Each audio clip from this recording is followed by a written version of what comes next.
आज की इस वीडियो में हम जिस जानवर का जिक्र करेंगे उस जानवर को आप सभी ने पहचानना है।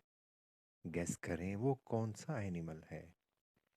दो मोटे मोटे हाथ, दो मोटे मोटे पाँव, छोटी सी एक दुम है और लंबी सी एक नाक, वो गोल गोल सी आंखें और बड़े बड़े से कान।